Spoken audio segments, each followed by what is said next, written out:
జై శ్రీరామ్, అందరికీ నమస్కారం. వెల్కమ్ టు న్యూస్ అఖండ. నేను మీ కస్తూరి శ్రీధర్. మొత్తానికైతే ఈ పిల్లగాంధీ వచ్చేసి ఏదో ముస్లింల దగ్గర చేసుకుందాం అని చెప్పేసి పార్లమెంట్ సాక్షిగాన ఆవారేవారు చేరుకొని హిందువులకు వ్యతిరేకంగా మాట్లాడినాడు. ఏది నోటికి వచ్చాడు, కారు కూతురాన్ని కూర్చాడు.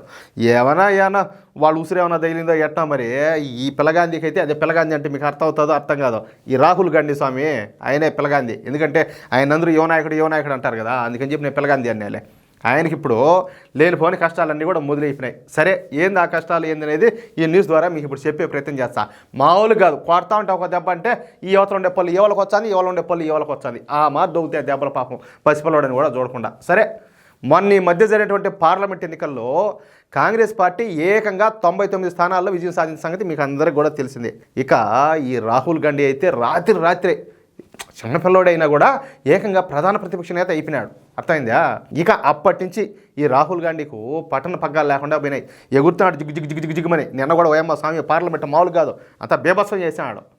నిన్న పార్లమెంట్లో మాట్లాడతా ఏలు ఇటు పెట్టుకొని ద్రోణాచార్యుడు ఏకలవుడు ఏలు కోసినాడంట. మళ్ళీ వీళ్ళు బీజేపీ ఎంపీలు ఉండి ఓ స్వామి ద్రోణాచార్యుడు గుయిలారు నాయనా అంటే లేదు మళ్ళీ అని చెప్పి మళ్ళీ మాట మార్చాడు. ఇంకొక మాట అన్నాడు, అదేంటంటే తపస్సు చేసేది వచ్చేసి బాడీని వేడి చేసుకోవడం కోసం అంట. ఎటువంటి మేధావి చూడండి. యాక్చువల్గా అయితే ఈయన మెదడు తీసుకుపోయి ఆడేమన్నా మ్యూజియంలో పెట్టాలా. అటువంటి మేధావి, మామూలు మేధావి కాదులే, మామూలు తెలివితేట కాదులే. కానీ ఈయన గనక మన దేశానికి ప్రధానమంత్రి అయినాడు అనుకో, అందరూ నెత్తిని తడిగొట్టేసుకొని ఆడేమన్నా మూల కూర్చోవడమే. ఇంకా ఆలోచించాల్సిన పనేలే.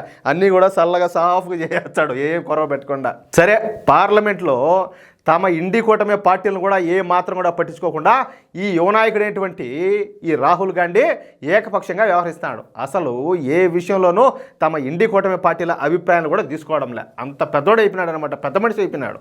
కాంగ్రెస్ పార్టీ 99 స్థానాల్లో గెలవడానికి కారణమైనటువంటి తమ ఇండి కూటమి పార్టీలను ఏ మాత్రం కూడా లెక్క చేయకుండా వన్ మ్యాన్ షో చేస్తున్నాడు. అది మా రాహుల్ గాంధీ పవర్. అది అట్టుంటుంది మాతో, మామూలుగా ఉండదు.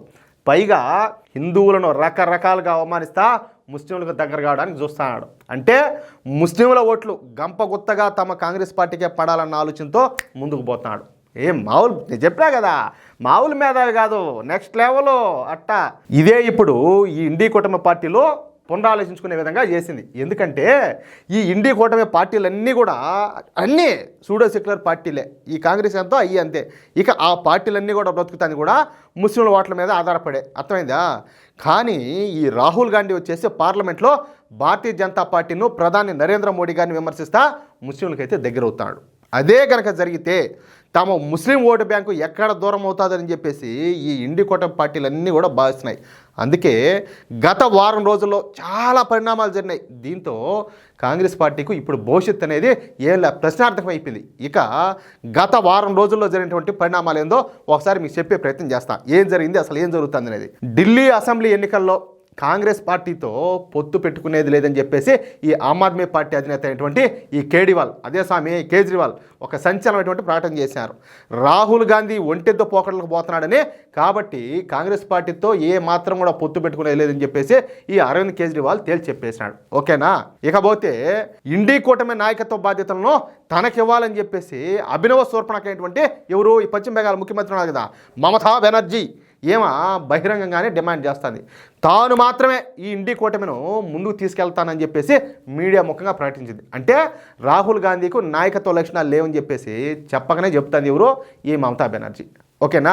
ఇక ఇండి కూటమికు నాయకత్వం వహించే బాధ్యతలను మమతా బెనర్జీకే కట్టబెట్టాలని చెప్పేసి కాంగ్రెస్ పార్టీ మిత్రపక్షమైనటువంటి శరద్ పవార్ కూడా డిమాండ్ చేస్తున్నాడు. ఎవరు ఈ శరద్ పవార్ తెలిసిన? మహారాష్ట్రలో ఎన్సీపీ అధినేత. మొన్నటి వరకు రాహుల్ గాంధీ ప్రధానమంత్రి అభ్యర్థి అని చెప్పేసి మాట్లాడినటువంటి ఈ శరద్ పవార్ ఇప్పుడు మమతా బెనర్జీకే సపోర్ట్ చేస్తున్నాడు. చూడండి. ఇకపోతే కాంగ్రెస్ పార్టీకు మరో మిత్రపక్షమైనటువంటి ఆర్జేడీ కూడా. ఎవరు ఆర్జేడీ అంటే ఈ లాలూ ప్రసాద్ యాదవ్ పార్టీ ఉన్న అది. వాళ్ళు కూడా కాంగ్రెస్ పార్టీకు ఇండి కూటమికు నాయకత్వం వహించే సామర్థ్యం లేదని చెప్పి తేల్చి చెప్పేసింది. లాలూ ప్రసాద్ యాదవ్ అయితే నేరుగా డైరెక్ట్గా మమతా బెనర్జీ నాయకత్వానికే మద్దతు పలికినాడు. పైగా ఈ విషయంలో కాంగ్రెస్ పార్టీను లెక్క చేయాల్సిన అవసరం లేదని కాంగ్రెస్ పార్టీను రాహుల్ గాంధీను పూచిపొలగా తీసేసినాడు. మీకు అర్థమైందా? ఇదే రాహుల్ గాంధీ ఇదే లాలూ ప్రసాద్ యాదవ్ ఇంటికి పోయి మటన్ కూర కూడా చేసి పెట్టినాడుయా. తెలుసునా మీక? కనీసం ఆ విశ్వాసం కూడా పాపం ఆ మనిషి దగ్గరే ఉండించుకొని చేపించుకొని తింటివే. ఇప్పుడు పోయి నువ్వు మమతా బెనర్జీకి సపోర్ట్ చేసి ఎట్టనుకున్నావు? మీ ఇంటికి వచ్చి మటన్ చేసింది రాహుల్ గాంధీనా మమతా బెనర్జీనా? ఎవరు చేసి పెట్టిందా? ఇట్టున్నా చూడండి. ఇక కాంగ్రెస్ పార్టీకు మరో నమ్మదగినటువంటి మిత్రపక్షమైనటువంటి సమాజ్వాదీ పార్టీ కూడా కాంగ్రెస్ పార్టీకు హ్యాండ్ ఇచ్చేసింది. తమకు నాయకుడు రాహుల్ గాంధీ కాదని చెప్పేసి చెప్పేసినారు. అంతేకాకుండా ఆదాని విషయంలో రాహుల్ గాంధీకు సపోర్ట్ చేసేది లేదని చెప్పి మరో బాంబు అయితే పేల్చారు. అంటే ఎంతమంది చూడండి, అందరూ చేతులు పట్టుకునే వాళ్ళందరూ ఒక్కొక్కరి అంతా చేతులు లేచారు. కనీసం పసిపిల్లవాడే ఆ వారాన్న దారి తప్పిపోతాడే, ఎట్ట బతకాలో కూడా తెలియదే అని చెప్పి కొంచెం ఆలోచనలా జాలి లేదంటే ఆ హురవన్నానా. ఇకపోతే ఇండి కూటమిలోని చిన్న పార్టీలు కూడా ఈ రాహుల్ గాంధీని కాదని చెప్పేసి మమతా బెనర్జీ వైపే మొగ్గు చూపుతున్నాయంట. కాంగ్రెస్ పార్టీకు అనేక సంవత్సరాల నుంచి మిత్రపక్షంగా ఉన్నటువంటి డిఎంకే పార్టీ కూడా ఇప్పుడు రాహుల్ గాంధీ విషయంలో కొంత అసంతృప్తిగా ఉండాలి. పైగా 2026లో జరిగేటటువంటి తమిళనాడు అసెంబ్లీ ఎన్నికల్లో ఈ రాహుల్ గాంధీ కాంగ్రెస్ పార్టీ తమకు మైనస్ అవుతుందేమో అని చెప్పేసి ఈ డిఎంకే పార్టీ వాళ్ళు అయితే భయపడుతున్నారు. ఒక్క వారం రోజుల్లోనే కాంగ్రెస్ పార్టీకు ఈ చిన్నపిల్లవాడైనటువంటి పిల్లగాండి అయినటువంటి రాహుల్ గాంధీకు వ్యతిరేకంగా ఇన్ని పరిణామాలు చోటు చేసుకున్నాయి. ఇక వచ్చే సంవత్సరానికల్లా కాంగ్రెస్ పార్టీ ఒంటరిదయ్యే అవకాశాలు పుష్కలంగా కనపడుతున్నాయి. పాపం నాకైతే జాలి వచ్చింది. ఈయన చూస్తా అంటే ఈయన కష్టాలు చూస్తా అంటే ఎంత కష్టపడుతున్నాడు ఈ దేశాన్ని ముక్కలు చేయాలని చెప్పేసా. ఆ పేరంతా నాకే కావాలా, నేను ప్రధానమంత్రి కావాలా, నేను ప్రధానమంత్రి అవడమే ఆల్చము, ఈ దేశాన్ని ఏ చైనాకో లేకపోతే ఎవరికో ఒకరికి అంటగట్టేద్దాము, ఎవరికో ఒకరికి అమ్మేద్దాము అమెరికాకి అని చెప్పేసి ఎంత తహతహలాడిపోతాడా. అంత మంచి సంకల్పంతో పనిచేసేవాడిని ఇట్టా పనులా చేసేది మీరా? ఏది మీరు మాట్లాడేది? అమెరికాకు పోయి భారతదేశాన్ని తిడతాడే, అమెరికాలో కూర్చొని బయట దేశాల్లో కూర్చొనేసి హిందువులను తిడతాడే, చైనా వాళ్ళతో చైనా రాయబారులతో రహస్యంగా మంతనాలు చేస్తాడే. ఇంత కష్టపడతా ఉంటే భారతదేశాన్ని నాశనం చేసేదానికి మీరు ఈ మరి మధ్యలో వచ్చి ఎట్టనుకున్నారు మీరు? ఎంత కష్టపడతాడు ఆ మనిషి? సరే, వచ్చే నెల రోజుల వ్యవధిలో కాంగ్రెస్ పార్టీ అయితే అధపాతాళానికి పడిపోయే అవకాశం స్పష్టంగా కనపడుతుంది. చెప్పినా కదా, హిందువుల ఉసురు ఊరికేనే బాదు.